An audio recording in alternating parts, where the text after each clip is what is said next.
नमस्ते दोस्त, स्वागत है आपका। आज की रात हम एक बेहद सुकून देने वाली, दिल को छू लेने वाली कहानी की यात्रा पर निकलने वाले हैं। यह कहानी है गांव के आखिरी छोर पर रहने वाले एक बूढ़े कुम्हार और उसके 4 बेटों की। वह कुम्हार सिर्फ मिट्टी के घड़े और दिए नहीं बनाता था, बल्कि अपने हाथों की मेहनत से अपने परिवार की किस्मत गढ़ता था। हर सुबह जब पूरा गांव नींद में होता, उसका चाक धीरे धीरे घूमना शुरू कर देता और मिट्टी की सौंधी खुशबू हवा में घुल जाती। उसके हाथों की दरारों में सालों की मेहनत छिपी थी और उसकी आंखों में बस एक ही सपना, उसके 4 बेटे हमेशा साथ रहें, कभी बिखरे नहीं। 4 बेटे अलग अलग स्वभाव के थे। किसी को खेत पसंद थे, किसी को शहर के सपने बुलाते थे, कोई पिता के पास बैठकर मिट्टी से खेलता था, तो कोई अब भी माँ की याद में चुपचाप आसमान ताकता रहता था। यह कहानी सिर्फ एक परिवार की नहीं, बल्कि उन पुराने दिनों की याद है जब छोटी सी झोपड़ी में भी खुशियां बड़ी हुआ करती थीं, जब सादगी ही असली दौलत थी और रिश्तों की गर्माहट सबसे बड़ा सहारा। जैसे जैसे आप इस कहानी में उतरेंगे, आपको चाक की धीमी आवाज सुनाई देगी, मिट्टी की महक महसूस होगी और आपका मन धीरे धीरे हल्का होने लगेगा। तो अब रोशनी थोड़ी कम कर लीजिए, आराम से लेट जाइए, पंखे की सरसराहट सुनिए और आंखें बंद कर लीजिए, क्योंकि हम चल पड़े हैं उस शांत से गांव की ओर, जहां एक बूढ़ा कुम्हार अपने हाथों से सिर्फ बर्तन नहीं, बल्कि अपने बच्चों का भविष्य बना रहा है। और आज की रात उसकी जिंदगी का एक नया अध्याय खुलने वाला है। गांव की सुबह हमेशा धीरे धीरे जागती थी, जैसे कोई बूढ़ी दादी नींद से उठकर पहले आंगन बुहारती हो, फिर तुलसी को पानी देती हो और उसके बाद ही दिन को भीतर आने देती हो। पूरब की ओर से हल्की सुनहरी रोशनी खेतों पर बिखरती, ओस की बूंदें चमकती और दूर कहीं बैलों की घंटियां टुनटुनाती तो लगता जैसे धरती कोई पुराना गीत गुनगुना रही हो। उसी गांव के आखिरी छोर पर, जहां पगडंडी खत्म होकर कच्ची मिट्टी में घुल जाती थी, एक छोटी सी झोपड़ी थी, जिसके बाहर तरह तरह के घड़े, सुराहियां, दिए और छोटे खिलौने कतार में रखे रहते थे। हवा चलती तो उनमें से कुछ आपस में टकराकर मीठी खनक पैदा करते, मानो वे भी जीवित हों। यही घर था बूढ़े कुम्हार रामू का। सफेद दाढ़ी, झुकी कमर, पैरों में फटी चप्पल और हथेलियों में गहरी दरारें, जैसे मिट्टी ने ही उन्हें तराशा हो। जब पूरा गांव सोता, तब उसका चाक घूमना शुरू हो जाता था। वह चुपचाप मिट्टी गूंथता, उसमें पानी मिलाता और उंगलियों से उसे सहलाते हुए जैसे उससे बातें करता। चल, आज भी किसी के घर पानी ठंडा रखेगी, किसी की रसोई सजाएगी। उसके लिए मिट्टी सिर्फ धंधा नहीं थी, जीवन थी, रोटी थी और उसी में उसकी यादें, उसके सपने और उसकी सांसें बसी थीं।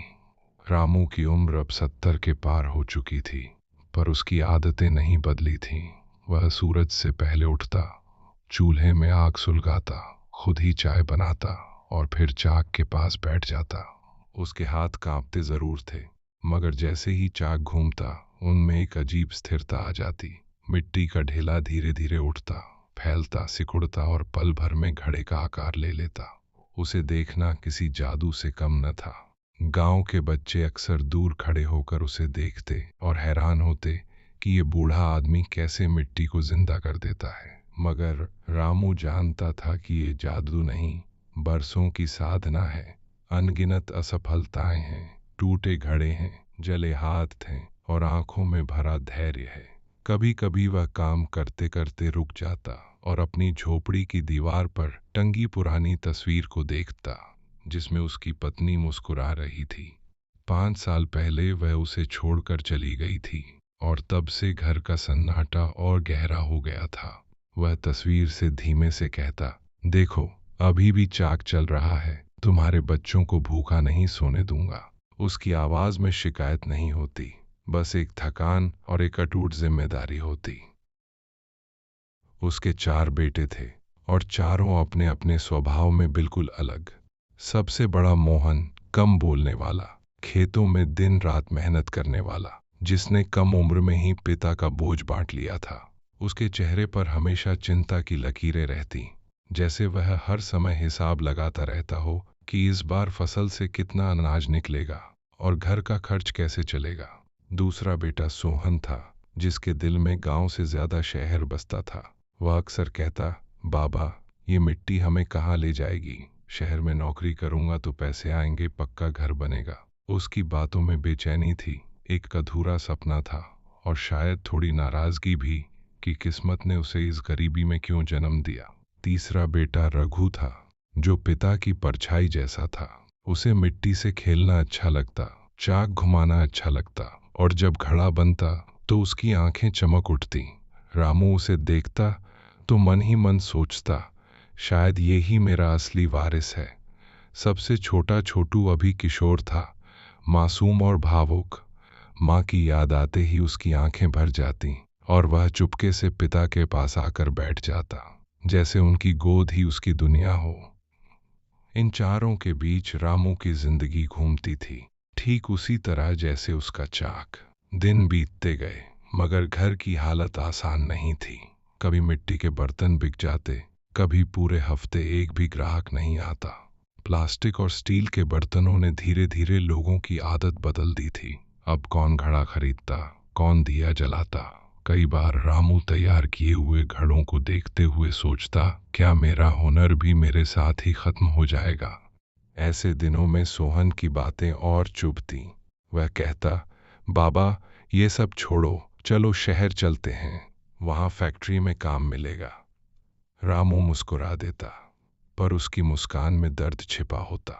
वह जानता था कि शहर सबको अपना नहीं बनाता। गांव की मिट्टी से जो जुड़ा हो, उसे कंक्रीट की दीवारें घुटन देती हैं। मगर वह अपने बेटे के सपनों को भी नहीं तोड़ना चाहता था।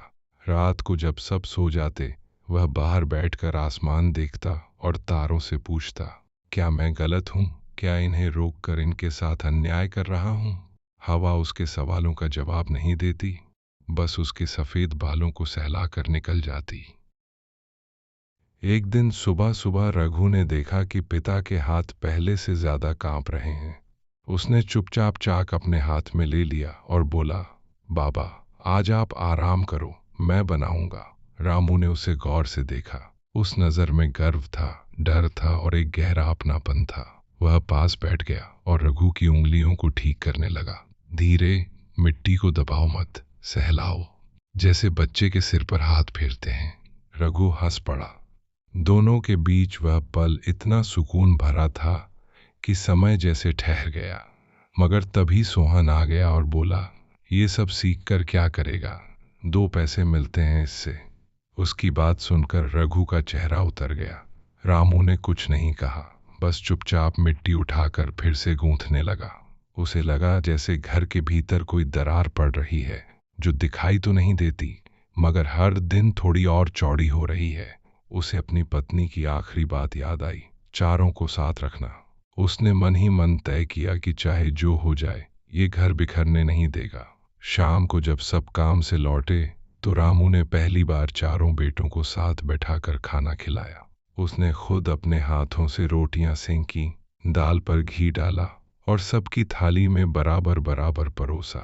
छोटे छोटे किस्से सुनाए, कैसे वह अपने पिता के साथ मेले में घड़े बेचने जाता था, कैसे बरसात में मिट्टी गीली होकर चिपक जाती थी और वे हंसते हंसते गिर पड़ते थे। बच्चे सुनते रहे। धीरे धीरे माहौल हल्का हो गया।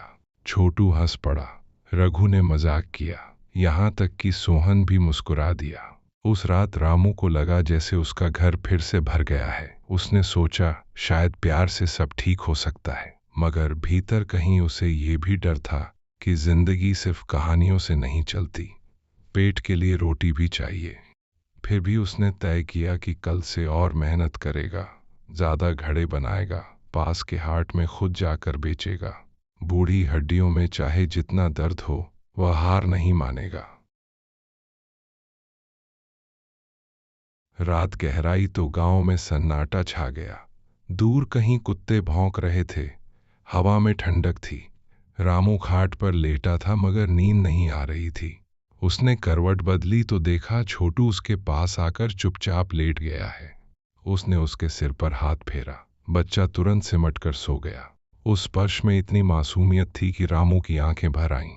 उसने सोचा, इनके लिए ही तो जी रहा हूं। बाहर चांदनी में उसके बनाए घड़े चमक रहे थे, जैसे सफेद दीपक हों। उसे लगा जैसे हर घड़ा उसके दिल का टुकड़ा है। अगर ये घर बिखर गया तो ये सब किस काम का। उसने मन ही मन भगवान से प्रार्थना की, मुझसे जो गलती हुई हो माफ करना, बस मेरे बच्चों को अलग मत करना। धीरे धीरे उसकी सांसें धीमी होने लगी और थकान ने उसे नींद में ढकेल दिया। सुबह फिर वही मुर्गे की आवाज, वही धूप, वही मिट्टी, मगर आज कुछ अलग था। रामू ने चाक पर हाथ रखा तो उसे लगा जैसे यह सिर्फ मिट्टी नहीं, उसकी किस्मत घूम रही है। उसने तय कर लिया कि अब वह हार मानकर नहीं बैठेगा। वह अपने हुनर को बचाएगा, अपने बेटों को जोड़े रखेगा और इस घर को टूटने नहीं देगा। उसे नहीं पता था कि आने वाले दिनों में कैसी आंधियां चलने वाली हैं, कौन कौन से फैसले इस परिवार को परखेंगे, मगर उसके भीतर एक अजीब सी शांति थी, जैसे उसने जीवन से समझौता नहीं, दोस्ती कर ली हो।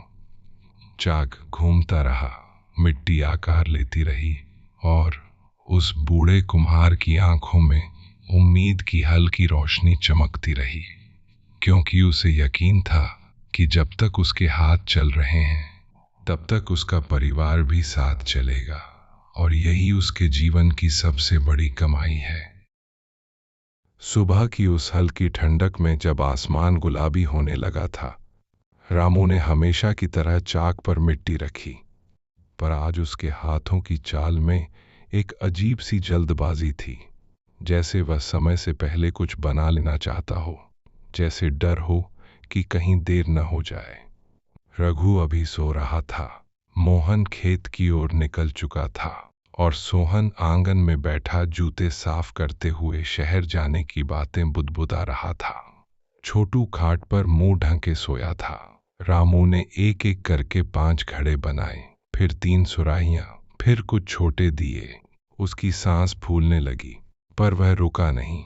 हर घड़ा बनाते समय वह सोचता, ये मोहन के खेत के काम आएगा, ये रघु सीखेगा, ये छोटू के लिए खिलौना बनाऊंगा, और ये शायद बेचकर सोहन के लिए कुछ पैसे जुटा दूं। मिट्टी उसके हाथों से फिसलती तो वह फिर संभाल लेता। सूरज ऊपर चढ़ाया था, पसीना उसकी पीठ से बह रहा था, लेकिन उसके चेहरे पर एक अजीब संतोष था, जैसे वह खुद को साबित कर रहा हो कि बूढ़ा शरीर अभी हार नहीं मानता।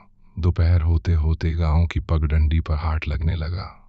औरतें सब्जियां लेकर बैठ गईं, बच्चे इधर उधर दौड़ने लगे और कुछ कारीगर अपने सामान के साथ आ गए। वर्षों बाद रामू ने तय किया कि वह खुद हाट में जाएगा। उसने पुराने कपड़े का थैला उठाया, उसमें 10 घड़े और कुछ दिए रखे और धीरे धीरे चल पड़ा। रघु पीछे पीछे था ताकि कहीं बाबा लड़खड़ा न जाए। रास्ते में लोग उसे देखकर मुस्कुराते, अरे रामू काका अभी भी चाक चला रहे। वास्कर कहता, जब तक सांस है मिट्टी साथ है। हाट में उसने अपना छोटा सा कोना बनाया। शुरू में कोई नहीं आया। लोग प्लास्टिक की बाल्टियां और स्टील के बर्तन खरीद रहे थे। रामू चुपचाप बैठा रहा। तभी एक बूढ़ी औरत आई, बोली, काका तुम्हारे घड़े का पानी अभी सबसे ठंडा रहता है। उसने एक घड़ा खरीद लिया। फिर दूसरी औरत आई, फिर एक किसान। धीरे धीरे उसके सारे घड़े बिक गए। पैसे गिनते समय उसकी आंखें नम हो गईं। उसे लगा जैसे उसका हुनर अभी मरा नहीं है। रघु ने हंसते हुए कहा, देखा बाबा, आपकी मिट्टी अभी जिंदा है। रामू ने आसमान की ओर देखा, जैसे पत्नी को खबर दे रहा हो, आज फिर जीत गया।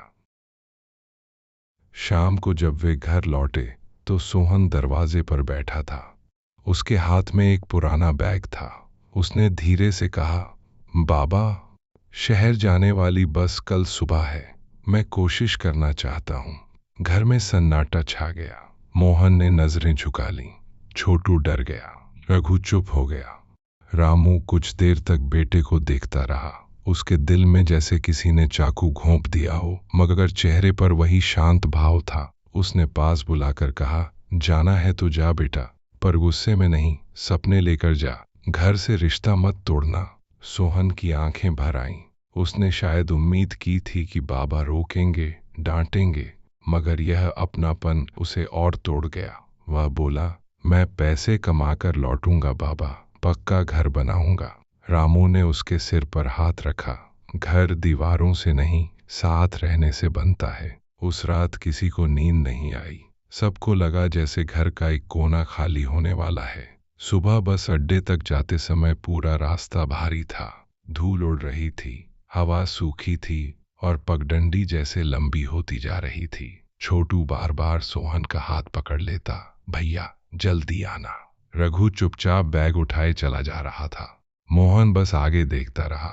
रामू सबसे पीछे था। उसके कदम धीमे थे, पर दिल और भी धीमा। बस आई तो शोर मच गया। सोहन ने सबको गले लगाया। जब वह रामू के पास आया तो अचानक फूट फूट कर रो पड़ा। बाबा, अगर मैं गलत कर रहा हूं तो रोक लो। रामू ने उसे सीने से लगा लिया।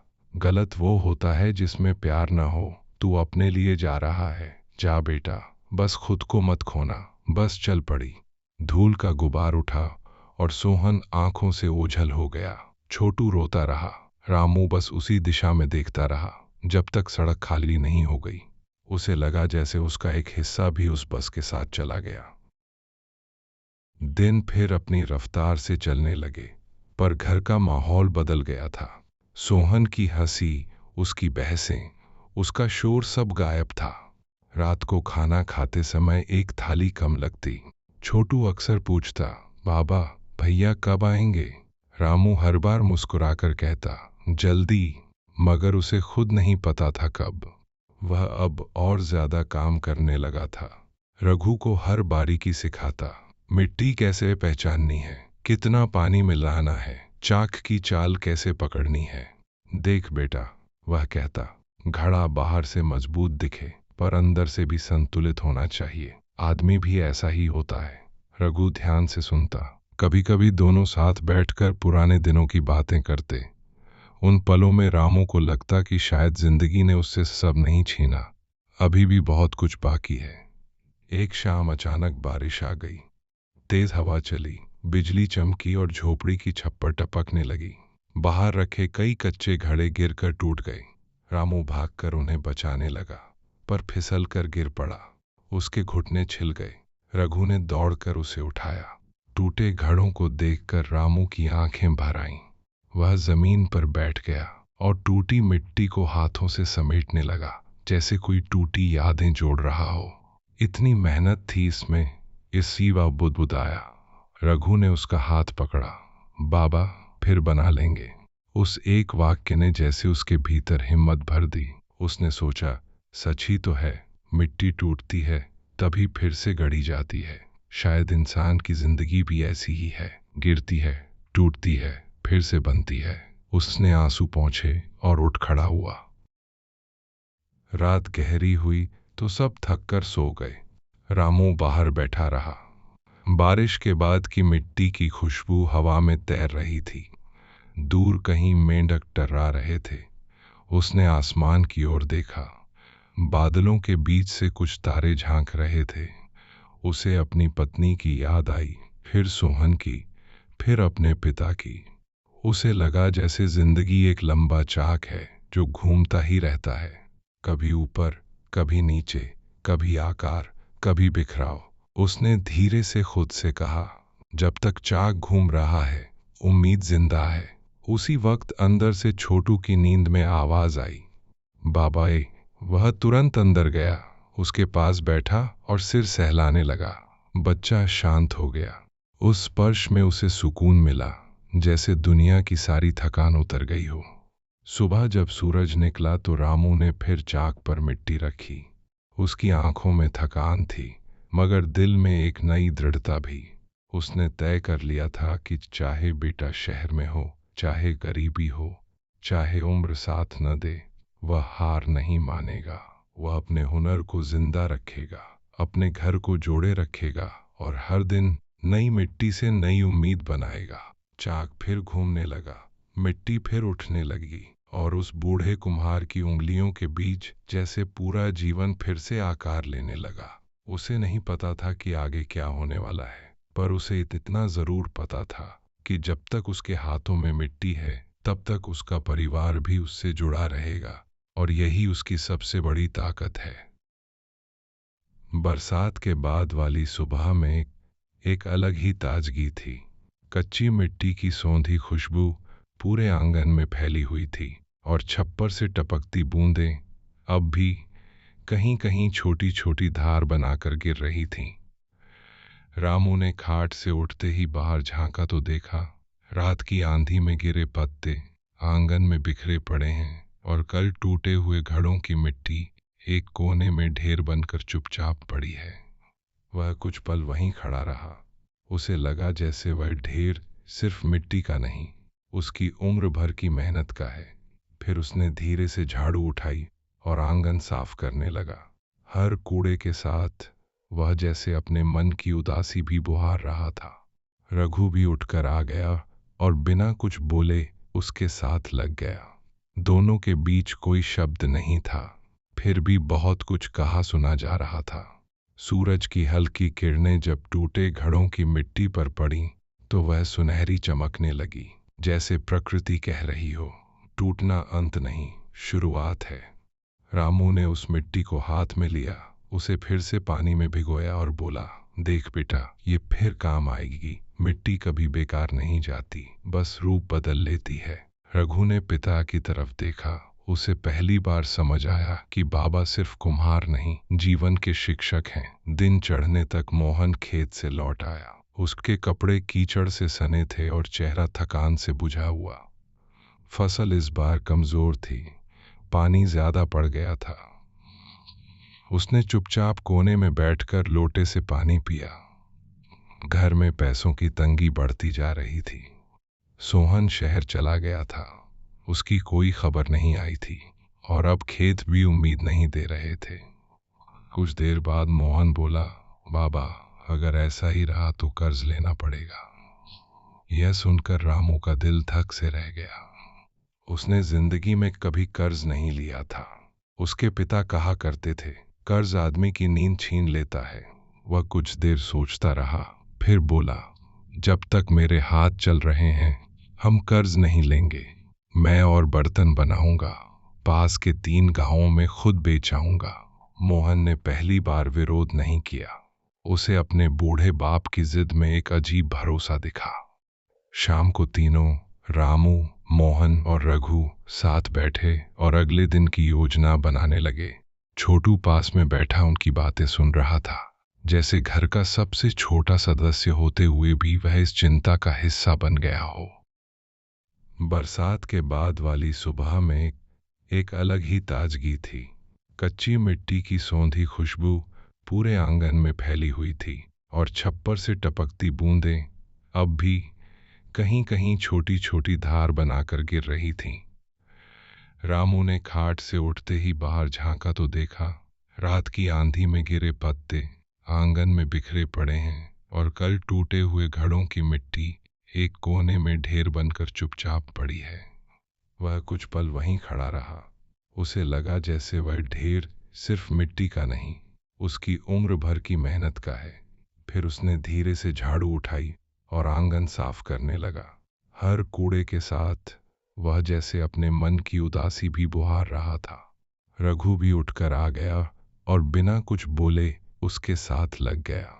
दोनों के बीच कोई शब्द नहीं था, फिर भी बहुत कुछ कहा सुना जा रहा था।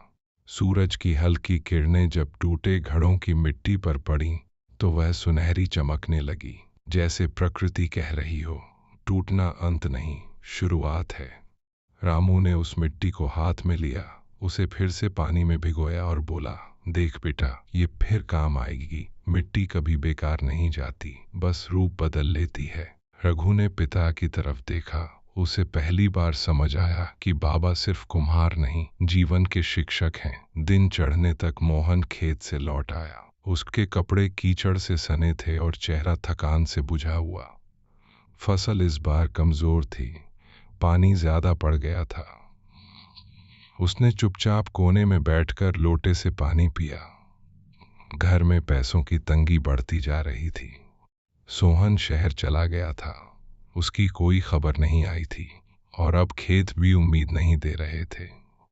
कुछ देर बाद मोहन बोला, बाबा, अगर ऐसा ही रहा तो कर्ज लेना पड़ेगा। यह सुनकर रामू का दिल धक से रह गया। उसने जिंदगी में कभी कर्ज नहीं लिया था। उसके पिता कहा करते थे, कर्ज आदमी की नींद छीन लेता है। वह कुछ देर सोचता रहा, फिर बोला, जब तक मेरे हाथ चल रहे हैं हम कर्ज नहीं लेंगे। मैं और बर्तन बनाऊंगा, पास के 3 गांवों में खुद बेचाऊंगा। मोहन ने पहली बार विरोध नहीं किया। उसे अपने बूढ़े बाप की जिद में एक अजीब भरोसा दिखा।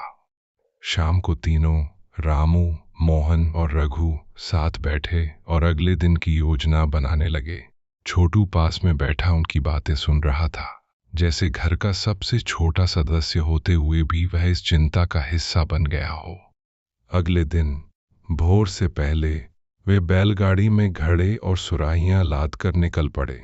रास्ता लंबा था, धूल भरा था, पर हवा ठंडी थी।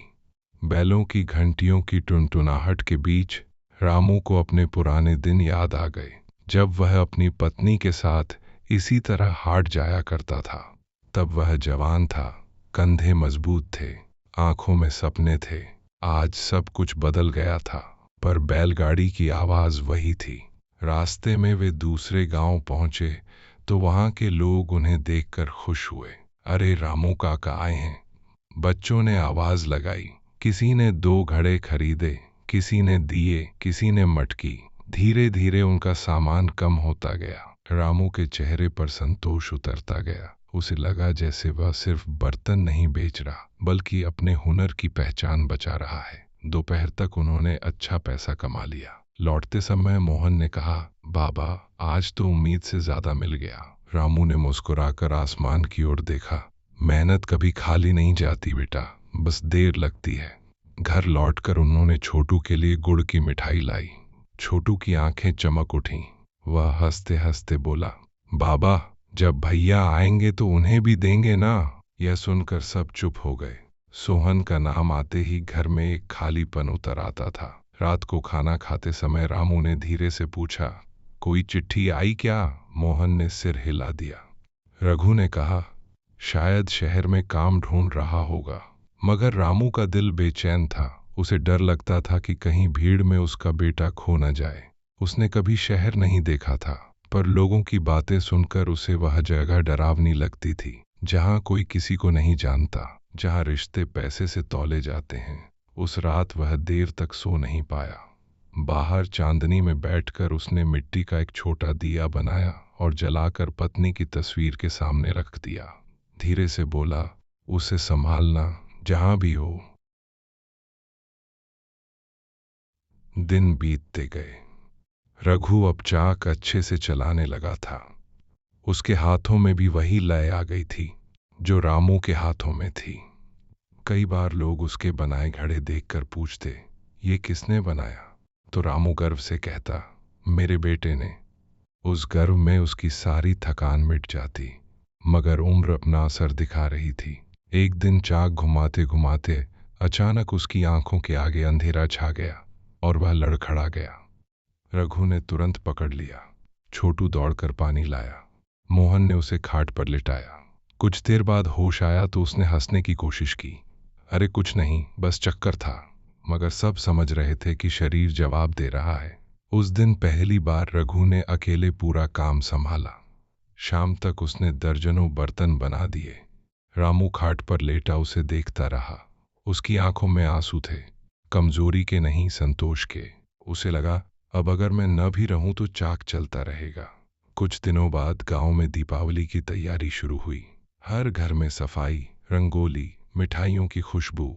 ऐसे समय में मिट्टी के दियों की मांग बढ़ जाती थी। रामू ने रघु और छोटू के साथ मिलकर सैकड़ों दिए बनाए। छोटू उन्हें धूप में सुखाता, रघु आकार देता और रामू बस बैठकर उन्हें देखता। कभी कभी कोई छोटी गलती सुधार देता। शाम को पूरा आंगन दियों से भर गया। वह दृश्य देखकर उसका दिल खुश हो उठा। उसे लगा जैसे उसकी जिंदगी की रोशनी इन दियों में बिखरी हुई है। गांव वाले दिए लेने आए तो सबने कहा, इस बार तो काका के दिए सबसे सुंदर हैं। उस दिन अच्छी कमाई हुई। रात को जब घर में भी कुछ दिए जले तो झोपड़ी सोने सी चमकने लगी। सबने मिलकर खाना खाया, हंसी मजाक हुआ। उस पल के लिए जैसे सारी चिंताएं गायब हो गईं। रामू ने मन ही मन भगवान को धन्यवाद दिया। उसी दीपावली की रात जब सब सोने जा रहे थे, दरवाजे पर हल्की सी दस्तक हुई। छोटू दौड़कर बाहर गया और अचानक खुशी से चिल्लाया, भैया, सोहन भैया। सब बाहर आए। दरवाजे पर सोहन खड़ा था। दुबला हो गया था, चेहरा काला पड़ गया था, मगर आंखों में वही अपनापन था। उसके कंधे पर बैग था और हाथ में कुछ मिठाई के डिब्बे। रामू कुछ पल उसे देखता ही रह गया, जैसे यकीन न हो रहा हो।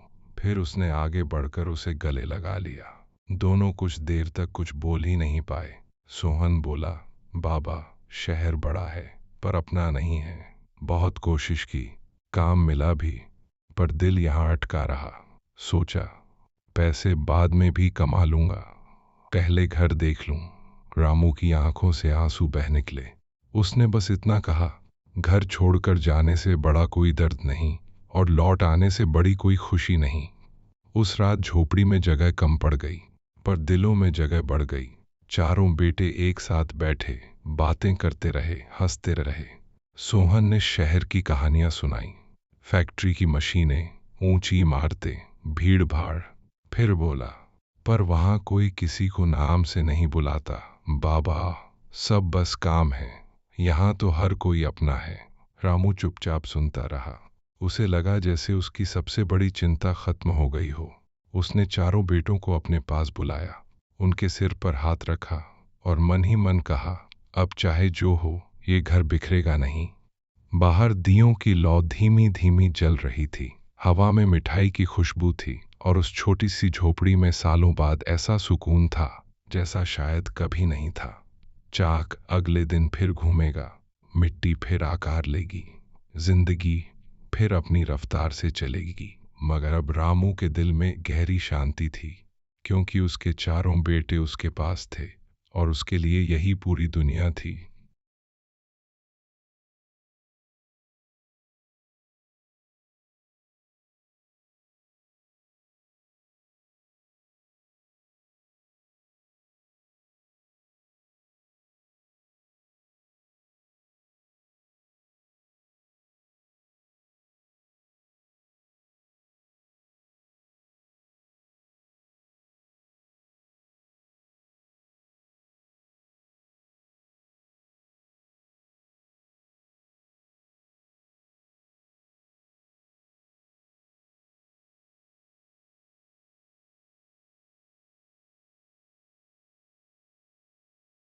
दीपावली की रात जैसे धीरे धीरे सिमटकर सुबह की कोमल रोशनी में बदल गई, मगर उस घर के भीतर जो उजाला भरा था वह बुझने का नाम नहीं ले रहा था। रामू बहुत दिनों बाद चैन की नींद सोया था।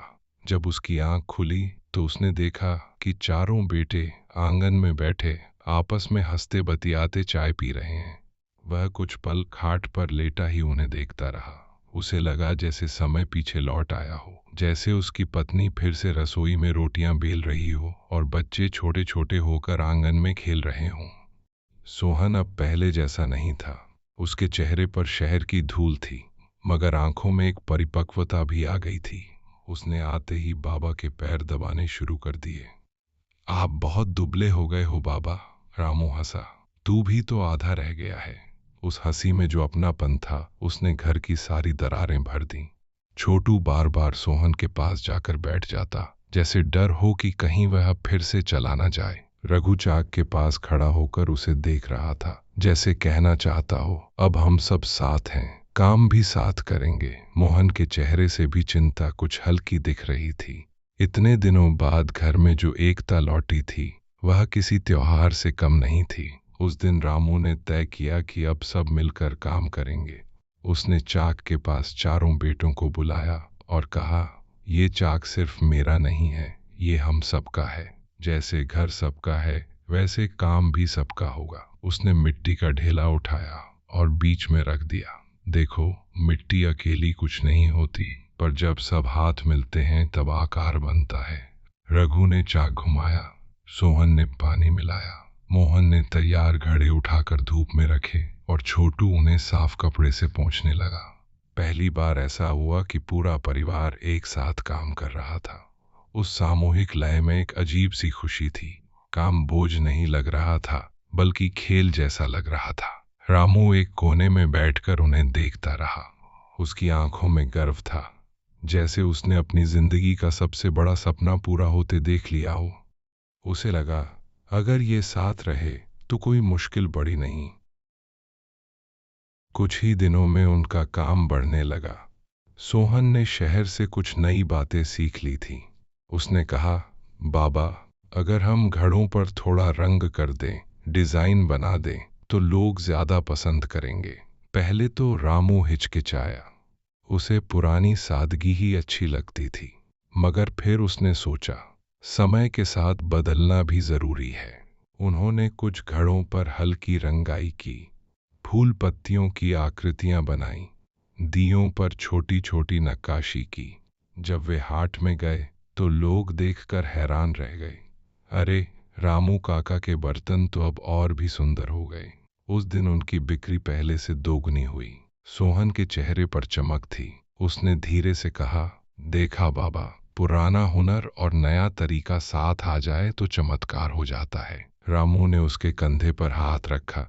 तू दूर गया तो क्या, सीख कर वापस आया, यही असली कमाई है। उस दिन से सोहन को भी लगा कि शायद उसकी जगह यही है, अपने घर में, अपने लोगों के बीच। मगर जिंदगी हमेशा सीधी राह नहीं देती। एक शाम मोहन खेत से लौटा तो उसका चेहरा उतरा हुआ था। पास के गांव में नई फैक्ट्री खुल रही थी, जहां सस्ते प्लास्टिक के घड़े बनने लगे थे। लोग कह रहे थे कि अब मिट्टी के घड़े कौन खरीदेगा। यह खबर सुनते ही सबके मन में चिंता घर कर गई। रात के खाने पर सन्नाटा छाया रहा। छोटू ने धीरे से पूछा, बाबा, अगर कोई घड़ा नहीं खरीदेगा तो? रामू कुछ देर चुप रहा, फिर बोला, जब तक धरती है मिट्टी रहेगी, और जब तक मिट्टी रहेगी हमारा काम भी रहेगा। प्लास्टिक पानी ठंडा नहीं रख सकता, मिट्टी रखती है। उसके शब्दों में भरोसा था, मगर दिल में हल्की सी आशंका भी थी।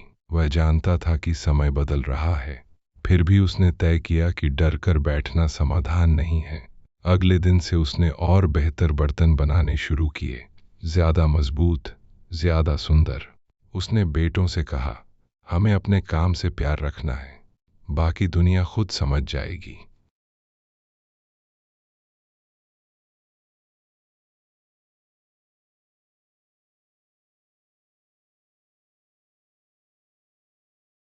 धीरे धीरे सर्दियां आ गईं। सुबह की हवा में ठंड घुलने लगी। रामू अब पहले जितना काम नहीं कर पाता था। उसकी सांस जल्दी फूल जाती, कमर झुक जाती। कई बार चाक घुमाते घुमाते वह रुक जाता और दूर देखने लगता, जैसे कुछ याद कर रहा हो। एक दिन छोटू ने पूछा, बाबा, आप क्या सोचते रहते हो? वह मुस्कुराया, बस पुराने दिन, जब तुम लोग छोटे थे। उस रात उसने चारों बेटों को पास बुलाकर अपनी जिंदगी की कहानियां सुनाई। कैसे उसने अपने पिता से काम सीखा, कैसे पहली बार अकेले घड़ा बनाया तो वह टूट गया, कैसे शादी के बाद उसकी पत्नी ने हर हाट में साथ दिया। बच्चे मंत्रमुग्ध होकर सुनते रहे। उन कहानियों में संघर्ष था, हंसी थी, आंसू थे, मगर सबसे ज्यादा था परिवार का साथ। रामू चाहता था कि उसके बाद भी ये कहानियां जिंदा रहें, ताकि उसके बच्चे कभी अपनी जड़ों को न भूलें। एक सुबह अचानक उसकी तबीयत ज्यादा बिगड़ गई। तेज बुखार, बदन में दर्द। रघु ने वैद्य को बुलाया। वैद्य ने दवा दी और आराम करने को कहा। रामू खाट पर लेटा रहा। चाक खाली पड़ा था। उसे पहली बार डर लगा कि अगर वह उठ न पाया तो। उसने खिड़की से देखा, रघु चाक चला रहा था। सोहन बाजार जाने की तैयारी कर रहा था। मोहन लकड़ी काट रहा था। छोटू दिए सजा रहा था। सब अपने अपने काम में लगे थे, बिना किसी शिकायत के। उसे लगा जैसे उसका दिल हल्का हो गया। उसने सोचा, मैं रहूं या ना रहूं, ये घर अब खुद चल सकता है। उस एहसास में एक अजीब सी शांति थी। वह धीरे से आंखें बंद कर मुस्कुरा दिया। शाम को जब बुखार थोड़ा उतरा तो उसने बेटों को बुलाकर पास बैठाया। बोला, सुनो, जिंदगी में पैसा जरूरी है, पर साथ उससे भी ज्यादा जरूरी है। अगर कभी झगड़ा हो तो मिट्टी को याद करना, जैसे ये टूटकर फिर जुड़ जाती है, वैसे ही रिश्ते भी जुड़ जाते हैं। चारों बेटे चुप थे, उनकी आंखें नम थीं। सोहन ने कहा, बाबा, आप ऐसी बातें मत करो। रामू हंसा, अरे मैं कहीं जा नहीं रहा अभी, बस समझा रहा हूं। मगर सब समझ रहे थे कि वह अपने दिल की गहराई से बोल रहा है। उस रात चारों बेटे उसके पास ही सो गए, जैसे बचपन में सोया करते थे। सुबह फिर वही धूप आई, वही चिड़ियों की चहचहाट, वही मिट्टी की खुशबू। रामू धीरे धीरे उठकर बाहर आया। उसने चाक को हाथ लगाया। रघु ने तुरंत कहा, बाबा आप बैठो, मैं चलाता हूँ। रामू पास बैठ गया। चाक घूमने लगा, मिट्टी उठने लगी और उसके चेहरे पर संतोष की मुस्कान फैल गई। उसे लगा जैसे जिंदगी ने उसे सबसे बड़ा उपहार दे दिया है, साथ रहने वाले बच्चे। उसने आसमान की ओर देखा और मन ही मन कहा, अब मुझे कोई डर नहीं। चाक की आवाज सुबह की हवा में घुलती रही और उस बूढ़े कुम्हार के दिल में एक गहरी शांति उतरती गई, जैसे वह जान गया हो कि उसकी बनाई दुनिया अब सुरक्षित हाथों में है। सर्दियों की उस सुबह में धूप जैसे आंगन में धीरे धीरे उतर रही थी, मानो किसी ने पीली चादर बिछा दी हो। रामू खाट पर बैठे बैठे धूप सेंक रहा था। उसके पास मिट्टी की एक छोटी ढेरी रखी थी, जिसे वह आदत से मजबूर होकर उंगलियों से मसलता रहता। उम्र अब उसके कंधों पर साफ दिखाई देने लगी थी। बाल पूरी तरह सफेद, आंखों के नीचे गहरी झुर्रियां और सांसों में हल्की सी घरघराहट। मगर दिल अब पहले से हल्का था, क्योंकि चारों बेटे उसके सामने थे। रघु चाक चला रहा था, सोहन रंगाई कर रहा था, मोहन लकड़ी काटकर भट्ठी तैयार कर रहा था और छोटू तैयार बर्तनों को कपड़े से साफ कर करके करीने से जमा रहा था। काम की वह सामूहिक लय इतनी सुकून भरी थी कि रामू को लगता जैसे कोई पुराना भजन बज रहा हो। हर बार जब चाक घूमता, उसे लगता जैसे उसकी जिंदगी का पहिया भी अभी रुकने वाला नहीं। वह बेटों को देख देख कर मन ही मन मुस्कुराता और सोचता, शायद यही दिन देखने के लिए मैं इतने सालों तक टिका रहा। कुछ ही दिनों में उनका छोटा सा आंगन एक तरह की कार्यशाला बन गया। सुबह से शाम तक मिट्टी गूंथने, चाक घूमने, भट्ठी जलने और बर्तनों की खनक की आवाजें आती रहती। गांव वाले भी अब अक्सर रुककर देखने लगे थे। बच्चे उत्सुकता से पूछते, काका ये कैसे बनता है? तो छोटू बड़े गर्व से समझाता, जैसे वही मालिक हो। सोहन ने सुझाव दिया कि वे पास के कस्बे में साप्ताहिक बाजार में भी दुकान लगाएं। मोहन ने बैलगाड़ी ठीक की, रघु ने नए डिजाइन बनाए। रामू को हैरानी होती कि जिन बच्चों को वह कभी उंगली पकड़कर चलना सिखाता था, वे आज उसके सपनों को आगे बढ़ा रहे हैं।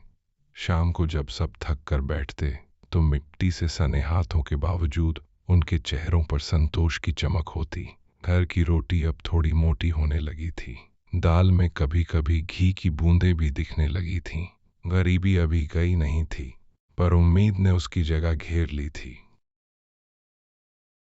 एक दिन कस्बे के बाजार में उनकी दुकान पर भीड़ लग गई। रंग बिरंगे घड़े, नक्काशीदार दिए और सुंदर सुराहियां देखकर लोग रुक रुक कर खरीदने लगे। एक स्कूल के मास्टर जी ने तो कई दिए एक साथ ले लिए और बोले, ये बच्चों को कला सिखाने के काम आएंगे।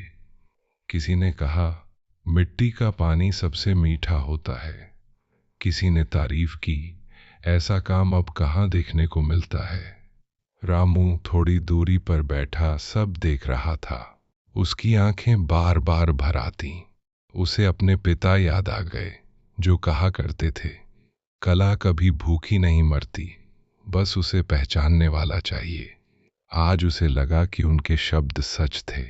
सोहन ने पैसे गिने तो उम्मीद से कहीं ज्यादा निकले। उसने हंसकर कहा, बाबा अगर ऐसे ही चला तो हम झोपड़ी की मरम्मत करवा लेंगे। रामू ने मुस्कुराकर कहा, पहले घर में हंसी बनी रहे, दीवारें बाद में बन जाएंगी, लेकिन जिंदगी की राह में हमेशा छोटे छोटे इम्तिहान छिपे रहते हैं। एक रात अचानक मोहन को तेज बुखार हो गया। खेत का काम रुक गया। घर की चिंता फिर सिर उठाने लगी। रामू उसके सिरहाने बैठा रहा, ठंडे पानी की पट्टियां रखता रहा। उसे याद आया जब यही मोहन छोटा था और बुखार में उसकी छाती से चिपक कर सो जाता था। अब वही बच्चा जवान होकर परिवार का सहारा बना था। समय कितनी जल्दी घूम जाता है, ठीक चाक की तरह। 2 दिन तक मोहन बिस्तर पर रहा। उस दौरान सोहन और रघु ने खेत और चाक दोनों संभाले। छोटू ने रसोई तक संभाल ली। रामू ने पहली बार महसूस किया कि उसके बच्चे अब सचमुच बड़े हो गए।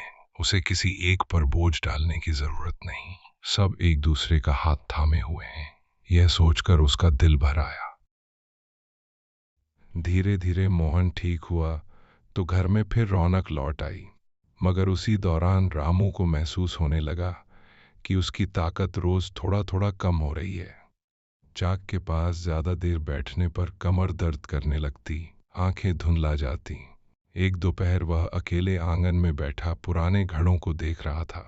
कुछ घड़े बहुत पुराने थे, जिन पर समय की दरारें पड़ चुकी थीं। उसने उन्हें उठाकर सहलाया, जैसे पुरानी यादों को छू रहा हो। उसे अपनी पत्नी की हंसी सुनाई दी, बच्चों की किलकारियां याद आईं। वो दिन जब घर में कुछ भी नहीं था पर दिल भरे हुए थे। उसकी आंखों से आंसू टपक पड़े, मगर ये आंसू दुख के नहीं, कृतज्ञता के थे। उसने मन ही मन कहा, भगवान तूने बहुत दिया, जितना सोचा भी नहीं था। उसी समय छोटू पीछे से आकर उसके कंधे से लिपट गया। बाबा, आप रो रहे हो? वह हंस पड़ा। अरे नहीं रे, धूप आंख में चली गई। एक शाम चारों बेटे काम निपटाकर उसके पास बैठ गए। हवा में सरसों के फूलों की खुशबू थी और दूर कहीं ढोलक बज रही थी। रामू ने धीरे से कहा, तुम लोग जानते हो, कुम्हार का काम सिर्फ बर्तन बनाना नहीं होता। हम खालीपन को आकार देते हैं। घड़ा अंदर से खाली होता है तभी काम का होता है। आदमी भी अंदर से थोड़ा खाली रहे तभी प्यार भर सकता है। बेटे चुपचाप सुनते रहे।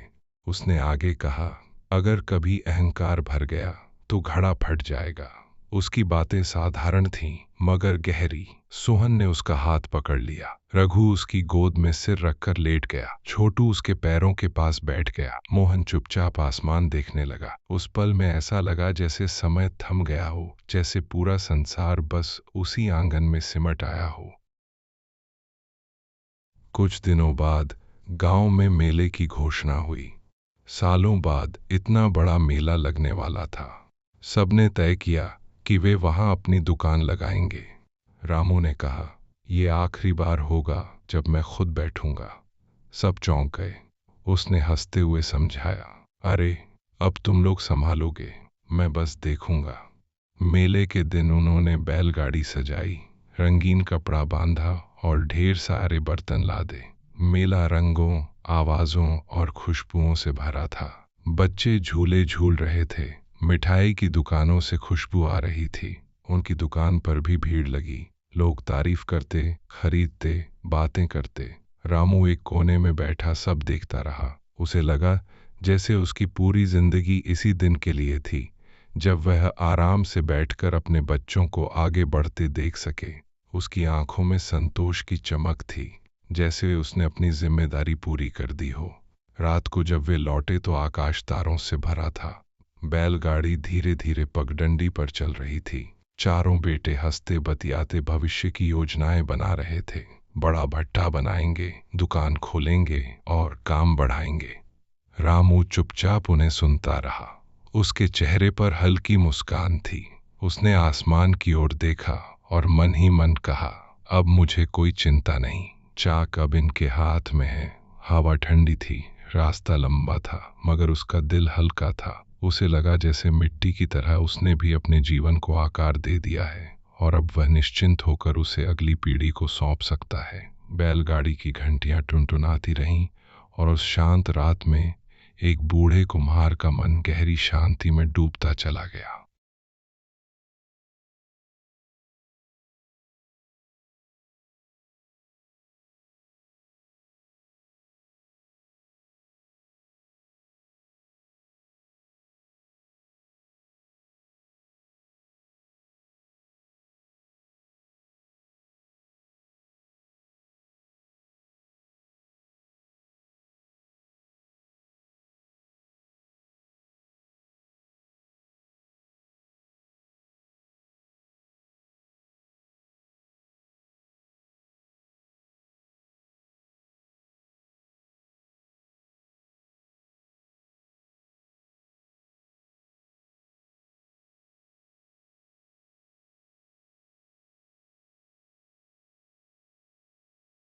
मेले से लौटने के बाद जैसे पूरे घर की चाल बदल गई थी। पहले जहां हर काम में चिंता घुली रहती थी, अब वहां उत्साह था। बैलगाड़ी से उतारे गए खाली टोकरों को देखते ही छोटू खुशी से उछल पड़ा। बाबा, सब बिक गया। सचमुच, एक भी घड़ा, एक भी दिया वापस नहीं आया था। रामू ने उन खाली टोकरों को ऐसे देखा जैसे वे उसकी जीत के निशान हों। बरसों की मेहनत, ताने, गरीबी, टूटे सपने, सब उस पल में हल्के लगने लगे। रात को जब सबने साथ बैठकर साधारण सी खिचड़ी खाई तो वह भी दावत जैसी लगी। मिट्टी से सने हाथ, थकी आंखें, मगर दिलों में गहरा संतोष।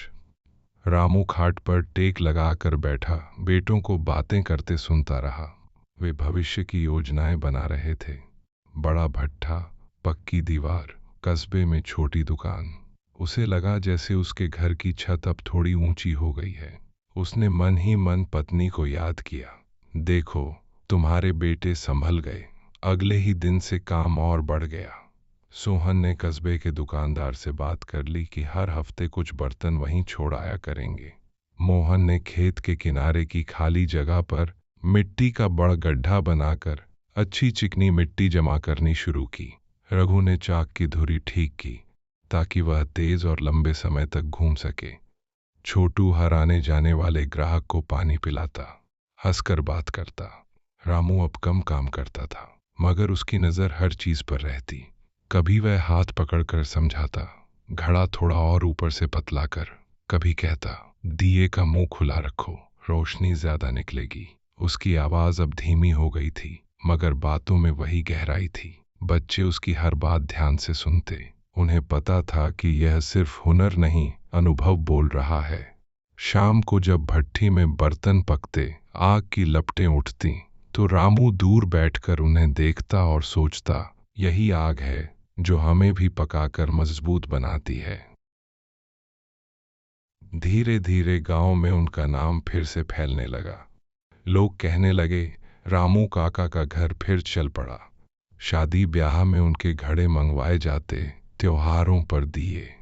एक दिन गांव के प्रधान भी आए और बोले, स्कूल के लिए पानी रखने के बड़े मटके चाहिए। यह सुनकर रामू का सीना चौड़ा हो गया।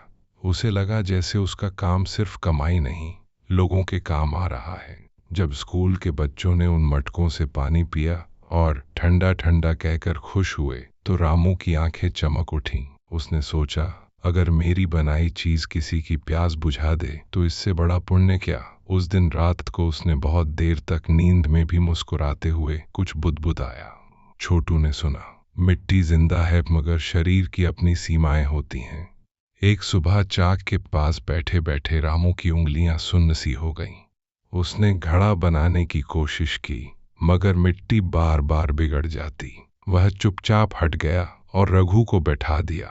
उसके मन में हल्का सा डर आया, क्या अब सचमुच मेरा समय पूरा हो रहा है। मगर उसी पल उसने खुद को समझाया, हर कुम्हार एक दिन चाक छोड़ता है ताकि दूसरा पकड़ सके। वह आंगन के कोने में बैठकर धूप सेंकने लगा। बच्चों को काम करते देख उसके भीतर अजीब सी शांति उतरती गई। उसे लगा जैसे पेड़ की तरह उसने अपनी छाया दे दी है, अब नई शाखाएं खुद बढ़ेंगी। वह पहली बार बिना काम किए भी संतुष्ट था। यह संतोष शायद किसी कमाई से बड़ा था। एक दोपहर सोहन ने उसके पास बैठकर कहा, बाबा, मैं सोच रहा हूं कि हम कस्बे में छोटी सी दुकान किराए पर ले लें। वहां रोज ग्राहक आएंगे। रामू ने उसकी तरफ देखा। पहले वाला बेचैन लड़का अब समझदार हो गया था। उसने मुस्कुराकर कहा, कर ले बेटा, पर घर मत छोड़ना। दुकान बाहर हो सकती है, जड़ें यहीं रहें। सोहन ने सिर हिलाया। मोहन ने भी हामी भरी। रघु बोला, चाक यहीं रहेगा। छोटू खुश होकर बोला, और मैं दुकान संभालूंगा। सब हंस पड़े। उस हंसी में इतना अपनापन था कि रामू की आंखें भर आईं। उसे लगा जैसे उसके चारों बेटे अब चार दिए हैं जो अलग अलग जगह जलेंगे, मगर रोशनी एक ही घर की होगी। सर्द हवा चलने लगी थी। रातें लंबी होने लगीं। रामू अब अक्सर बच्चों को पुरानी बातें सुनाता, कैसे अकाल पड़ा था, कैसे उसने 3 दिन बिना खाए काम किया, कैसे पहली कमाई से उसने अपनी पत्नी के लिए चूड़ियां खरीदी थीं। बच्चे चुपचाप सुनते, जैसे कोई खजाना मिल रहा हो। उन कहानियों में संघर्ष था, मगर शिकायत नहीं। हर बात में धैर्य था। एक रात उसने कहा, याद रखना, मेहनत से कमाया हुआ 1 रुपया भी सोने जैसा होता है, और साथ मिलकर कमाया हो तो वह भगवान का प्रसाद है। उसके शब्द हवा में देर तक तैरते रहे। उस रात सब देर तक जागते रहे, जैसे कोई अनकही बात सबके दिलों में उतर रही हो। कुछ दिनों बाद कस्बे में उनकी छोटी सी दुकान सचमुच खुल गई। मिट्टी की खुशबू से भरी वह दुकान दूर से ही पहचान में आ जाती। सामने रंग बिरंगे घड़े सजे थे, अंदर दिए कतार में रखे थे। सोहन और छोटू वहां बैठते, रघु घर पर चाक संभालता, मोहन खेत और भट्टी देखता। रामू कभी कभी बैलगाड़ी में बैठकर दुकान तक जाता और चुपचाप कोने में बैठकर लोगों को सामान खरीदते देखता। जब कोई ग्राहक कहता, ये कारीगरी कमाल है, तो उसका दिल फूल सा हल्का हो जाता। वह कुछ नहीं कहता, बस मुस्कुरा देता। उसे नाम की जरूरत नहीं थी, बस यह खुशी काफी थी कि उसके हाथों का हुनर अब भी लोगों के काम आ रहा है। एक शाम दुकान से लौटते समय सूरज ढल रहा था। आसमान लाल पीला हो गया था। बैलगाड़ी धीरे धीरे पगडंडी पर चल रही थी। चारों बेटे आगे बातें कर रहे थे, भविष्य, सपने, योजनाएं। रामू पीछे बैठा उन्हें देखता रहा। हवा उसके सफेद बालों को सहला रही थी। उसने आंखें बंद की और गहरी सांस ली। मिट्टी की वही पुरानी खुशबू, वही सुकून, वही अपनापन। उसे लगा जैसे जिंदगी ने पूरा चक्कर काट लिया है। बचपन से बुढ़ापे तक, संघर्ष से संतोष तक, अब कोई अधूरापन नहीं था। उसने मन ही मन कहा, हे भगवान, अगर यहीं रुक जाए समय तो भी गिला नहीं। बैलों की घंटियां बजती रहीं, शाम उतरती रही, और उस बूढ़े कुम्हार के दिल में एक ऐसी शांति बसती चली गई, जैसी केवल वही जान सकता है जिसने अपने हाथों से मिट्टी में घर, रिश्ते और पूरा संसार गढ़ा हो। सुबह की वह आखिरी ठंडी हवा जैसे उस रात के सारे दुख अपने साथ बहाकर ले जा रही थी। आंगन में रखे अधबने घड़ों पर ओस की बूंदें चमक रही थीं, और पूरब की तरफ हल्की सुनहरी लाली फैल रही थी। रामदयाल की सांसें अब पहले से और धीमी हो गई थीं, मगर उसके चेहरे पर अजीब सी शांति थी, जैसे कोई लंबी यात्रा तय करके यात्री आखिरकार अपने घर लौट आया हो। चारों बेटे उसके आसपास बैठे थे। कोई उसके पैरों को दबा रहा था, कोई हाथ सहला रहा था, कोई चुपचाप उसकी उंगलियों की दरारों को देख रहा था, जिनमें बरसों की मेहनत जमी थी। चाक एक कोने में बिल्कुल स्थिर पड़ा था, पर ऐसा लग रहा था जैसे उसकी खामोशी भी कुछ कह रही हो। बड़े बेटे ने धीमे से पूछा, बाबा, अब आराम है ना? रामदयाल ने हल्की सी मुस्कान दी, आंखें खोली और फुसफुसाया, आराम तो तभी है बेटा, जब तुम चारों साथ हो। उसके ये शब्द जैसे आंगन की मिट्टी में उतर गए। उसी क्षण सबको लगा कि पिता की सबसे बड़ी चिंता कभी गरीबी नहीं थी, बल्कि बिखराव था। कुछ देर बाद उसने इशारे से उन्हें और पास बुलाया। उसकी आवाज कमजोर थी, पर हर शब्द में जीवन का सार भरा था। उसने कहा, मैंने जिंदगी भर मिट्टी को जोड़ा है, कभी तोड़ा नहीं। तुम लोग भी रिश्तों को ऐसे ही जोड़ना। घड़ा बनाना आसान है, पर उसे बचाना मुश्किल। परिवार भी वैसा ही है। दूसरे बेटे की आंखों से आंसू टपक पड़े। तीसरा बेटा, जो हमेशा शहर जाने की बात करता था, पहली बार बोला, बाबा, मैं कहीं नहीं जाऊंगा। चौथा बेटा, जो सबसे छोटा था, पिता की छाती से लगकर सुबकने लगा। रामदयाल ने कांपते हाथों से चारों के सिर छुए, जैसे आखिरी बार आशीर्वाद दे रहा हो। उसी पल आकाश में पंछियों का एक झुंड उड़ा, और दूर मंदिर की घंटी बजी। हवा कुछ क्षणों के लिए ठहर गई। उसकी सांसें और हल्की हुई, और फिर जैसे किसी दीपक की लौ बिना शोर के बुझ जाती है, वैसे ही वह शांत हो गया। चेहरा वैसा ही मुस्कुराता रहा। गांव में खबर फैलते ही लोग एक एक करके आने लगे। कोई कह रहा था ऐसा कारीगर फिर नहीं मिलेगा, कोई कह रहा था उसके घड़ों का पानी अमृत जैसा लगता था। बूढ़ी अम्माएं रो रही थीं, बच्चे चुप थे और औरतें घर के आंगन में दीपक जला रही थीं। उसके बनाए घड़े, सुराहियां, दिए सब जैसे आज जीवित लग रहे थे। ऐसा लगता था जैसे हर बर्तन में उसकी उंगलियों की गर्मी अब भी बाकी हो। चारों बेटों ने मिलकर पिता को उसी नीम के पेड़ के नीचे विदा किया जहां बैठकर वह शाम को चाक घुमाता था। मिट्टी में मिट्टी मिल गई। उस समय बड़े बेटे ने महसूस किया कि धरती भी रो रही है, क्योंकि गीली मिट्टी हाथों से चिपक रही थी। किसी ने धीरे से कहा, रामदयाल चला गया, पर उसकी बनाई दुनिया यहीं रहेगी। उस दिन पूरा गांव पहली बार समझ पाया कि सच्चा धन क्या होता है। किसी का सादा जीवन, ईमानदारी और प्रेम। अगले कई दिनों तक घर में सन्नाटा पसरा रहा। चाक धूल खाने लगा, भट्टी ठंडी पड़ गई और आंगन में वो सौंधी खुशबू नहीं आती थी। चारों भाई अलग अलग कोनों में बैठकर बस पिता को याद करते रहते। एक दिन सबसे छोटे बेटे ने धीरे से चाक को छुआ। उसने उसे घुमाने की कोशिश की, मगर हाथ कांप गए। तभी बड़े भाई ने उसका हाथ पकड़ा और बोला, डर मत बाबा, यही हैं। तीनों और पास आ गए। उन्होंने मिलकर चाक को धक्का दिया। धीरे धीरे वह घूमने लगा, पहले सुस्त फिर तेज, उसी आवाज के साथ जैसे घर में फिर से जीवन लौट आया। मिट्टी गूंथी गई, पानी डाला गया और चारों ने मिलकर पहला घड़ा बनाया। वह घड़ा टेढ़ा था, पर उसमें चारों के हाथों की गर्माहट थी। सबकी आंखें भर आईं। उन्हें लगा जैसे पिता पीछे खड़े मुस्कुरा रहे हों। दिन बीतते गए और काम बढ़ने लगा। गांव वाले फिर से बर्तन लेने आने लगे, पर इस बार वे सिर्फ सामान नहीं, यादें खरीदते थे। बच्चे कहते, ये रामदयाल काका के घर का घड़ा है, और गर्व से उसे सिर पर उठाकर ले जाते। दूसरे बेटे ने खेती भी संभाली, तीसरे ने हाट बाजार जाकर बिक्री शुरू की, चौथा घर और भट्ठी देखता। सबने अपने अपने हिस्से का काम बांट लिया, पर कमाई एक ही जगह रखी जाती। शाम को वे नीम के नीचे बैठकर खाना खाते और पिता की बातें करते। अब झगड़े नहीं होते थे, कभी मतभेद होता भी तो बड़े भाई बस इतना कह देता, अगर बाबा होते तो क्या कहते, और सब शांत हो जाते। परिवार धीरे धीरे पहले से मजबूत हो गया। कुछ महीनों बाद गांव में दीपावली आई। इस बार चारों भाइयों ने तय किया कि वे सबसे ज्यादा दिए बनाएंगे। रात दिन मेहनत हुई। भट्ठी की आग लाल चमक रही थी और पूरा आंगन रोशनी से भरा था। हजारों दिए तैयार हुए। जब त्योहार की रात आई तो पूरे गांव में उनके बनाए दिए जले।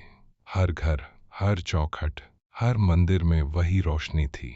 दूर से देखने पर ऐसा लग रहा था जैसे पूरा गांव एक साथ मुस्कुरा रहा हो। छोटे बेटे ने आसमान की तरफ देखा और बोला, बाबा देखो, आज पूरा गांव हमारे दियों से जगमगा रहा है।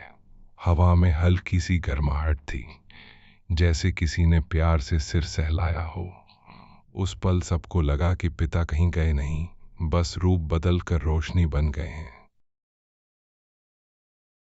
सालों गुजरते गए।